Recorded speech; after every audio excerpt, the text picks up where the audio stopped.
L'intelligence artificielle va-t-elle nous libérer du travail ou nous en priver? Le revenu universel est-il une émancipation ou une nouvelle forme de dépendance? Faut-il croire Elon Musk quand il nous promet un futur où travailler deviendra facultatif grâce à l'abondance créée par les machines? Et surtout, que devient notre autonomie, notre dignité, notre capacité d'agir quand on nous propose de remplacer le salaire par une allocation, l'effort par le loisir obligatoire, la responsabilité par la distribution? Un quart des emplois sera transformé par l'IA générative dans les prochaines années. La génération Z, formée pour des métiers que les algorithmes peuvent désormais accomplir, voit son expertise se dévaluer avant même d'avoir été rémunérée. Les jeunes diplômés, en droit, en conseil, en architecture, deviennent les superviseurs sous-payés de machines qui font le travail pour lequel ils se sont endettés. Face à cette disruption, deux visions s'affrontent. D'un côté, une technocratie paternaliste qui nous promet le confort de l'inutilité. De l'autre, une philosophie de l'augmentation où l'IA devient l'outil de notre productivité, pas notre remplaçant. Assisté ou architecte de votre propre liberté, dépendant d'une allocation d'État ou propriétaire de vos outils de production, spectateur d'une abondance promise ou créateur de votre propre valeur, bonjour et bienvenue dans ce nouvel opus consacré à l'intelligence artificielle et au piège du travail facultatif. Commençons par déconstruire le mythe fondateur de cette nouvelle religion technologique, l'abondance. Elon Musk et ses pairs nous promettent un monde où l'automatisation généralisée produira tellement de richesses que personne n'aura plus besoin de travailler pour survivre. L'État, nourri par cette corne d'abondance algorithmique, versera à chacun un revenu universel. Le problème économique fondamental, la rareté, serait enfin résolu. Mais sur quoi repose cette abondance promise? Sur une énergie quasi gratuite? Nous n'y sommes pas. Sur des produits manufacturés à prix nul? Pas davantage. Sur une productivité tellement élevée que les besoins de tous seraient satisfaits? Permettez-moi d'en douter. Ce que nous constatons aujourd'hui, c'est tout autre chose. L'IA ne crée pas l'abondance, elle crée la dévaluation. Prenons un exemple concret. Vous êtes jeune diplômé en droit, vous avez passé 5 ans à apprendre à rechercher, analyser, synthétiser. Votre première mission dans un cabinet, l'IA la réalise en 3 minutes.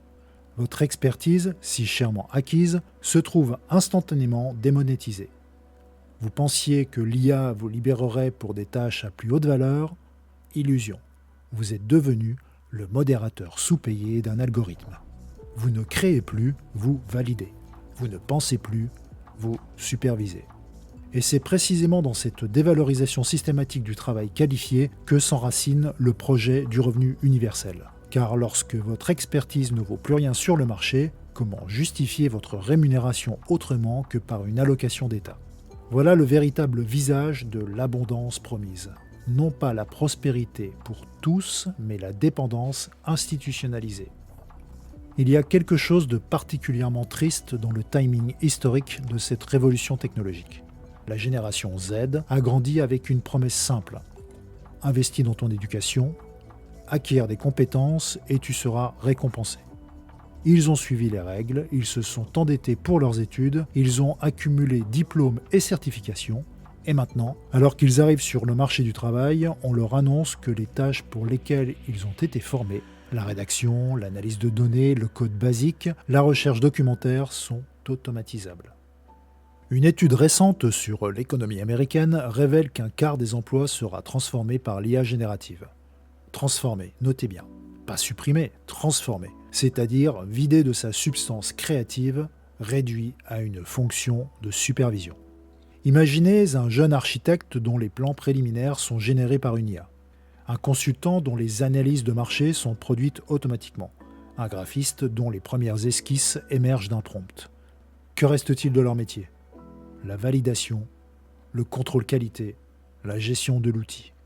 Comprenez bien ce qui se joue ici, ce n'est pas une simple disruption technologique comme les autres. C'est une inversion de la promesse méritocratique elle-même. Vous avez investi dans votre capital humain? Désolé, l'IA le fait pour moins cher. Vous avez développé une expertise rare? Dommage. Elle est maintenant commoditisée. Et c'est précisément à cette génération désorientée, appauvrie dans ses perspectives, que l'on propose le revenu universel comme solution. Un revenu qui ne récompense plus l'effort, qui ne sanctionne plus la compétence, qui ne distingue plus la création de la passivité. Un revenu qui transforme le citoyen producteur en simple bénéficiaire, l'entrepreneur en assisté, le créateur en consommateur perpétuel de divertissement algorithmique. Alors, parlons franchement du revenu universel. Cette idée qui séduit tant les esprits contemporains. On vous le présente comme une libération. Enfin, vous pourriez poursuivre vos passions, créer sans contrainte du profit, et exister sans l'aliénation du salariat. Alors, permettez-moi de reformuler. Avec le revenu universel, vous seriez payé par l'État pour ne pas travailler. Je rappelle au passage que l'État ne crée aucune valeur marchande.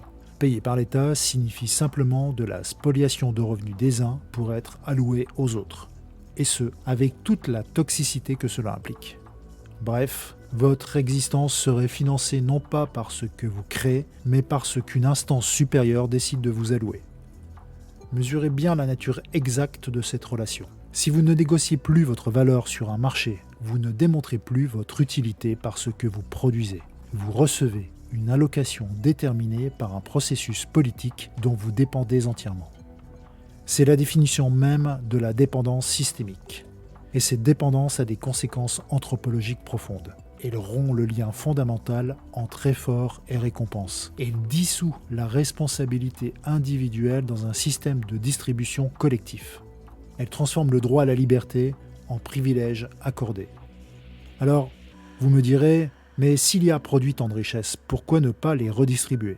Eh bien, voici pourquoi. Parce que le pouvoir de distribuer est le pouvoir de contrôler. Celui qui tient votre subsistance tient votre liberté. Et lorsque l'État devient votre employeur universel par l'allocation qu'il verse, votre marge d'autonomie se réduit à ce qu'il daigne vous concéder. Le revenu universel n'est pas une émancipation, c'est une pacification, une façon élégante de gérer une population rendue économiquement superflue par l'automatisation. Vous voulez un avenir où votre existence dépend du bon vouloir d'un algorithme de redistribution piloté par une bureaucratie technocratique ? Eh bien, c'est exactement ce qui se dessine. Mais il existe une autre voie, une voie moins spectaculaire, moins médiatisée, mais infiniment plus porteuse de liberté réelle. Cette voie ne repose pas sur l'abolition du travail, mais sur sa transformation. Elle ne fait pas de l'IA votre remplaçant, mais votre levier. Laissez-moi vous donner un exemple concret. Imaginez un ébéniste artisan. Avant l'IA, il passait 3 heures par semaine sur sa comptabilité. 2 heures à gérer ses commandes, 4 heures à concevoir des plans techniques complexes. Avec l'IA, ces tâches prennent 30 minutes au total.